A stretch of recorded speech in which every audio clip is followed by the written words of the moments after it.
Acesse sejaamigo.com.br e conheça os planos. Amigo, viva conexões reais. Olá, para você que nos acompanha, está no ar mais uma entrevista do Repórter MT. O convidado de hoje é o psicólogo e terapeuta Lieber Fayad. Doutor, muito obrigada pela presença aqui, por nos ceder essa entrevista para o Repórter MT. Carinho, eu que agradeço, é uma alegria estarmos juntos. Maravilha. E o assunto do nosso bate-papo, doutor, é porque os casos de feminicídio têm crescido bastante aqui no nosso estado, em Mato Grosso, e tem sido cada vez mais aterrorizante, horrendos, vamos usar a palavra certa, horrendos. Inclusive, no ano passado, saiu um ranking em que Mato Grosso ficou em primeiro lugar no número de casos de feminicídio se comparado aos outros estados do país, ou seja, situação bastante difícil aqui para o nosso estado. E um tema bastante comum para a gente falar sobre isso, e que tem acontecido bastante, que provavelmente depois é onde vem os casos de feminicídio, é em relação aos relacionamentos abusivos. Para começar esse assunto, Lieber, esse bate-papo, mesmo com tantas leis, com tantas determinações que protegem as mulheres, entrar em um relacionamento hoje em dia ainda é muito difícil? Karine, a gente vai perceber que qualquer relacionamento tem seus desafios. Sim. Né? É do ser humano querer estar numa relação com outra pessoa. Nós somos seres sociais. E de onde que a gente aprende como que o relacionamento se dá? Então isso vem muito da nossa infância. A gente aprende como foi o relacionamento dos nossos pais, né? Do nosso pai, da nossa mãe. Só que muitas vezes o que aconteceu no relacionamento deles? Né? Às vezes teve uma separação, às vezes tiveram momentos de briga, às vezes nem sempre, né, o relacionamento dos nossos pais foi um relacionamento saudável. Muitas brigas, discussões. E a criança vai assimilando isso. Né? E tem um outro fator, que culturalmente o nosso país, há uma predominância onde o homem tem mais privilégios. Uhum. Até pouco tempo atrás era muito comum o homem, ele tinha o papel de manter a casa, dar o sustento. Sim. A mulher tinha que gerenciar tudo. E ele poderia fazer o que ele quisesse. Então era muito comum ter uma, duas, até mais famílias, esse homem. A sociedade aceitava tranquilamente. E a gente vai herdando esse processo e trabalhando com isso. E hoje, nos nossos dias, a gente quer estar com alguém. É muito bom. Só que como é para a gente estar com alguém? Né? Então a gente quer se entregar. E como que é para a gente esse processo se entregar? Será que o outro vai nos receber como a gente também quer estar se entregando? Uhum. Será que vai saber me acolher? Então tem alguns de nós que vamos sem reservas. A gente vai. E o outro já não sabe como lidar com isso. E aí podem acontecer isso que a gente vê muito, né, das agressões que vão acontecendo. Quando a gente fala dessa violência, de relacionamentos abusivos, não necessariamente já é a agressão física. Né? A gente vai perceber que existem variadas formas de agressão e que elas acontecem. Perfeito, doutor. E assim, existem sinais, tanto físicos quanto psicológicos, que podem ajudar a identificar uma pessoa abusiva? Tem alguma coisa que você olha ali e você fala, isso daqui indica alguma coisa. Seria mais fácil se tivesse igual os quadrinhos, né? O vilão, o super-herói, cada um com seu uniforme. Seria mais fácil. Sim. Mas a dificuldade, ela tá aí. Geralmente o abusador, ele tá entre nós, né? Muitas vezes, quem está nos assistindo, às vezes pode até cometer esses atos e não perceber que comete. Por quê? O abuso, o abusador, melhor dizendo, ele vai querer estar tendo o prazer de algo. Né? Então, por exemplo, quando há um domínio do homem sobre a mulher, como é que começa isso? Ele vai primeiro conquistar. Ele vai ter o prazer de ter aquela conquista. Eu conquistei ela. Uhum. E ele vai fazer o que é preciso. Né? Vai ser galanteador, vai ter boas palavras, vai impressionar. Ele vai fazer todo um jogo de conquista, de sedução. E vai conseguir, para ele, o prêmio. Ele vai fazer essa manutenção por um certo tempo. Só que daí, como há uma tendência de ter o domínio sobre aquilo que ele vai tratar quanto posse, porque há uma objetificação da pessoa, ela deixa de ser um ser humano, nessa visão, e passa a ser algo que lhe pertence. Objeto de conquista. Um objeto de conquista. e eu não quero dividir com ninguém. Por quê? Porque é meu. Uhum. Então, a pessoa vai começar a sofrer com isso os primeiros indícios da relação abusiva. Que é o quê? Ela já vai ser impedida de estar em relação com os amigos como tinha antes. Já vai ser questionado o ambiente de trabalho. Já vai ser limitado a isso. As redes sociais, já vai falar assim, você não pode mais ter rede social, não posta isso, não posta aquilo. Deixa eu ver o que você está colocando. Você está falando mal de mim, né? Controle. Vai tendo controle. O que você está vestindo? Que roupa é essa? Mulher minha não sai desse jeito, não. Então vai tendo cada vez mais um crescente dessas ações que vão tolhindo a pessoa. E vai ficando sob domínio desse abusador. Então, assim, na verdade não tem uma figura, alguma coisa que represente aquele abusador. Ele vai se demonstrar ali, um personagem que ele vai criar para conquistar aquela pessoa. Quando já tiver conquistado, aí começam as pequenas atitudes que vão representar um sinal ali de agressividade, de abuso. Na grande maioria das vezes é isso que acontece. A pessoa nunca vai diretamente. Já começa com uma relação abusiva. No primeiro encontro já faz o abuso. São raros os que isso acontece. A grande maioria leva-se um tempo. Por quê? Porque vai tomando posse. Uhum. Né? A gente pode comparar como se fosse um câncer. Ele vai crescendo, ele vai se apoderando do órgão que ele está tomando conta. E agora falando um pouquinho da questão da vítima. Da vítima ou então da pessoa mesmo que ainda vai se interessar por aquele abusador, por aquele futuro homicida, feminicida e assim por diante. Tem alguma explicação psicológica mesmo do porquê, eu vou tratar das mulheres porque o caso mais comum é com as mulheres. Por que as mulheres se interessam por pessoas nesse tipo, que tenham essas características de agressividade? Nós vamos perceber que todos nós temos nossas carências. Né? Todo mundo quer a sua tampa para tampar a nossa panela. Né? Então a gente volta e meia está procurando quem que vai me encaixar. Né? Quem é meu? Quem vai ser meu? Né? E a gente está nessa busca. É natural. Isso é saudável.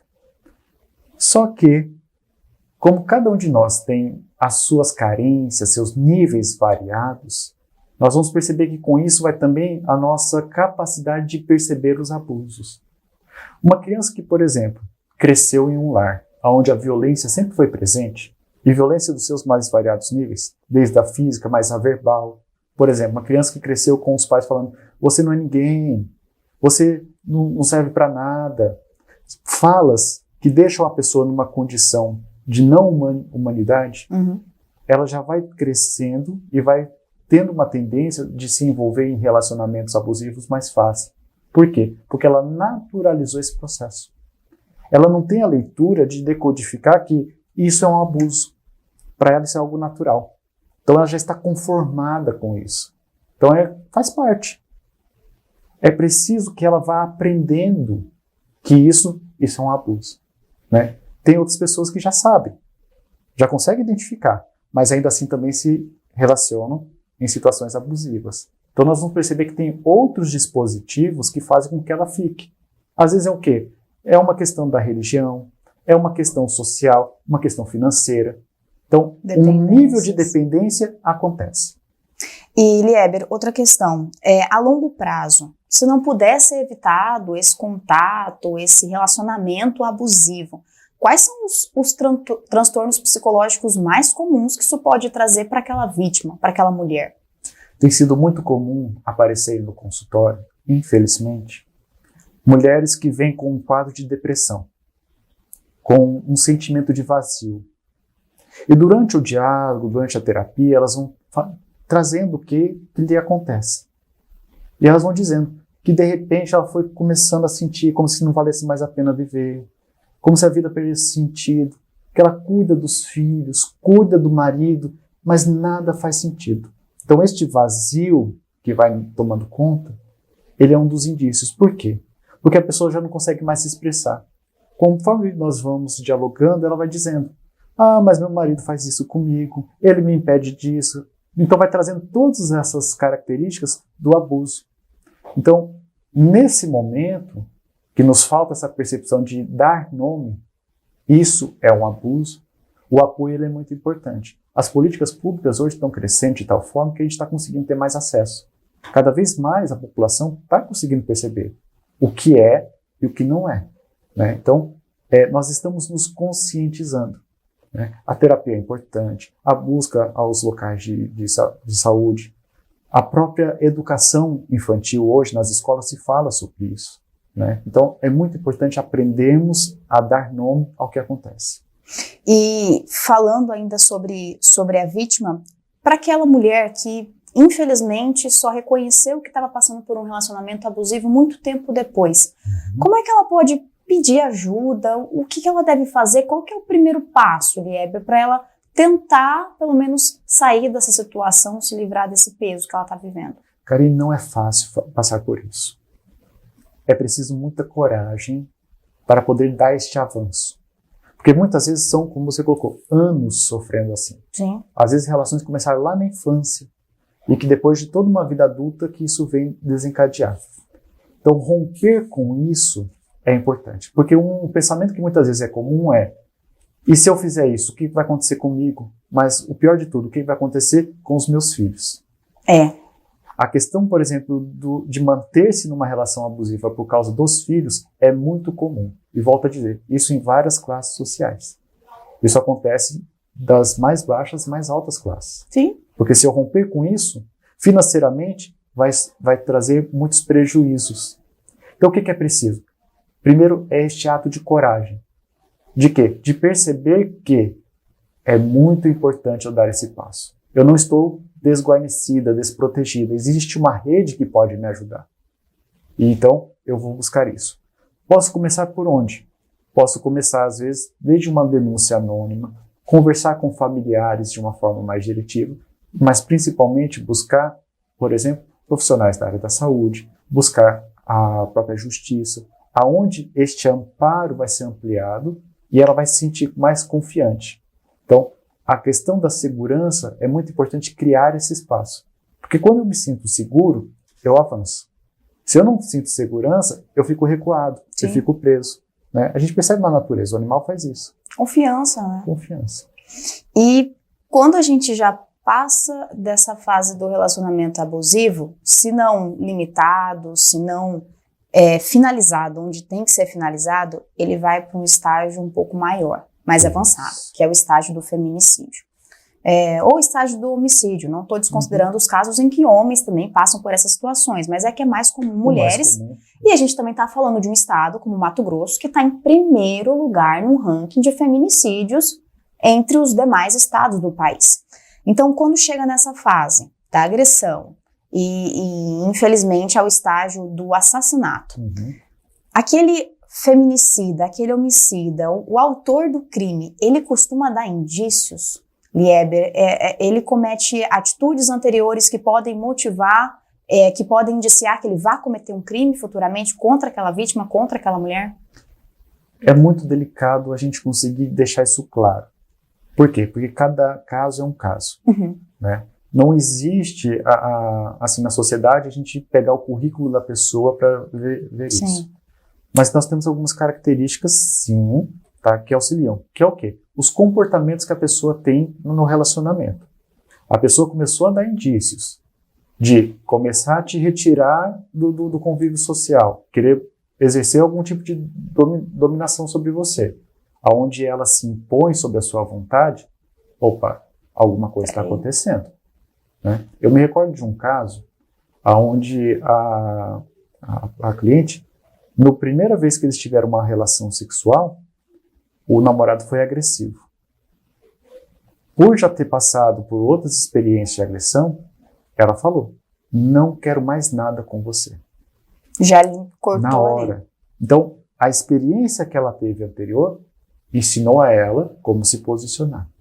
Mas eu também tive uma outra que foi durante vários anos, passando por relações de abuso, abusos sexuais, abusos financeiros, sem conseguir sair disso.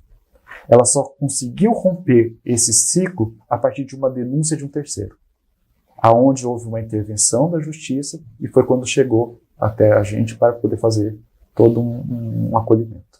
Nesse caso, aproveitando essa situação que o senhor contou, é indicado que haja a participação, o envolvimento, a interferência de outra pessoa fora daquele relacionamento é importante para aquela vítima. Assim, óbvio que talvez a vítima não enxergue que aquilo ali é um abuso ou que aquilo ali vai trazer transtornos para ela.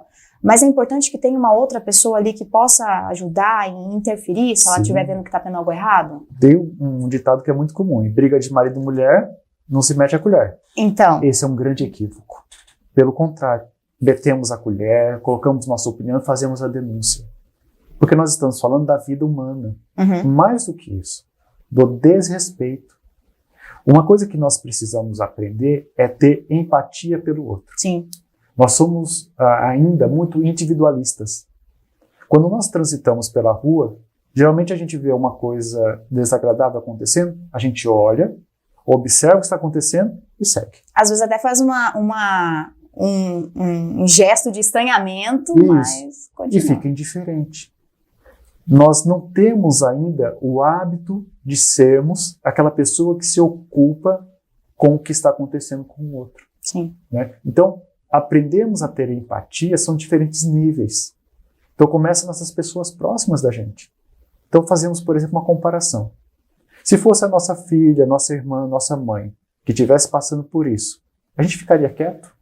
Deixaria acontecendo? Provavelmente não. Provavelmente não. Então, a empatia vem o quê? Colocar-se no lugar. Então, se fosse comigo, eu gostaria de ficar quieto ou eu gostaria que alguém me ajudasse? Porque muitas vezes eu não consigo dar voz para essa ajuda. E aí o outro ele é muito importante e fundamental. Então, aprendermos a ter essa empatia é o grande desafio que a sociedade passa hoje. E, Lieber, só para a gente já ir se encaminhando para o final da nossa entrevista, voltando ainda do ponto de vista psicológico, tem alguma coisa que passa na cabeça do feminicida quando ele vai cometer aquele crime? Ou então tem alguma motivação que seja um pouco mais explícita do porquê ele está fazendo aquilo, está cometendo aquele assassinato? Muitas vezes são manifestações que a pessoa tem de se satisfazer. Tá? Ela não está ocupada em eu estou abusando, estou agredindo. Não. Ela quer se satisfazer. Então, ela não consegue ainda manifestar esse controle para ter a satisfação do que ela está fazendo. É uma pessoa doente e precisa de um tratamento. Não queremos isentá-la da sua responsabilidade. Não é isso. Né? É muito importante que ela seja responsabilizada pelos seus atos. Mas ela também precisa deste amparo, aonde o papel do Estado, o papel da sociedade, ele se faz importante. Aqueles que têm condições, né, conseguem fazer todo um acompanhamento, um tratamento. Existem medicações que ajudam a gente a ter esse controle dos impulsos. Né? As medicações hoje avançaram muito, mas nem todos têm acesso a isso. Sim. Né? Então, é uma pessoa que precisa, sim, de um controle e de um auxílio. Né? Não necessariamente a pessoa se arrepende pelo que faz. Alguns sim, né? Porque ela vai aprendendo. Mas não é uma regra geral. Mas nós temos essa responsabilidade, enquanto indivíduo, seja eu aquele que agride, seja ele aquele que é o agredido, ou aquele que percebe isso, temos uma atenção maior na mudança cultural. Nós ainda temos muitos privilégios para homens e poucos para mulheres. Há uma desigualdade muito grande. Precisamos equilibrar um pouco mais essas relações. Né? Quanto mais nós conseguimos ter relações equilibradas, onde todos desempenham papéis justos, né, nós vamos ter uma sociedade melhor. Essa, inclusive, era a última pergunta que é a deixa. O senhor acha que esses privilégios são fatores que façam com que os relacionamentos abusivos, os feminicídios ainda estejam acontecendo aqui em Mato Grosso? Levando em consideração o ranking, o nosso estado em primeiro lugar como o estado que mais mata mulheres no Brasil, são esses privilégios ou tem outros fatores também culturais e sociais que podem pesar a mão na hora do cometimento desses crimes? Isso facilita bastante. Né? Há pouco tempo nós tínhamos, por exemplo, os crimes de honra, onde o homem podia matar em defesa da sua honra e nada lhe acontecia. Sim. Né? Então, é isso que nós estamos caminhando para mudar. Mas como que são essas mudanças? Elas levam tempo. Vidas são perdidas enquanto isso acontece. Né? Aonde que a gente consegue encurtar esse processo? Quando nós, enquanto indivíduos, eu estou percebendo Ah, isso eu não sabia. Olha, eu nunca tinha me atentado para isso. É verdade. O que eu posso, a partir de hoje, fazer comigo? Comigo. E isso vai refletir aonde? Vai refletir na educação dos meus filhos, vai refletir na relação com os meus pais, com minha mãe, Exemplos. né, com minha companheira. Eu assumo essa responsabilidade. O nosso Estado é um Estado muito rico, né? O tempo todo está chamando pessoas, porque a nossa produção agrícola ela é fantástica. Sim. Estão vindo para cá muitas pessoas. Mas qual é a condição que a pessoa chega aqui? Né? Como é que ela se depara? Às vezes ela nunca ganhou nada, vem para cá, começa a trabalhar, começa a ter renda. E como é que se tornam essas relações quando ela começa a administrar esse dinheiro? Quando cresce, né? Então, é um processo de educação aonde se faz necessário, para além das questões das aulas de português que a gente tem de forma escolar, essa educação moral, né? Não é uma questão moral do religioso, é moral de quanto cidadão. Qual é o meu papel na sociedade e como eu posso contribuir para uma sociedade melhor. Lieber, depois desse bate-papo, eu gostaria de te agradecer por ter vindo aqui, ter cedido essa entrevista, esclarecido um pouco mais sobre essas questões. Infelizmente, os números ainda são muito alarmantes, mas é importante a gente falar sobre isso. Quem sabe isso sirva de exemplo, estimule mulheres que estão sofrendo, vítimas, a denunciarem, a buscarem ajuda e saírem dessa situação. Uma alegria, eu agradeço muito a oportunidade. E aqueles que vão desfrutar desse Dia dos Namorados, desfrutem bastante, aproveitem, presenteiem, mas se presenteiem também com muita afetividade. É isso. E assim, chegamos ao fim de mais uma entrevista aqui no Repórter MT. Esses e outros conteúdos você confere no site repórtermt.com. Até a próxima!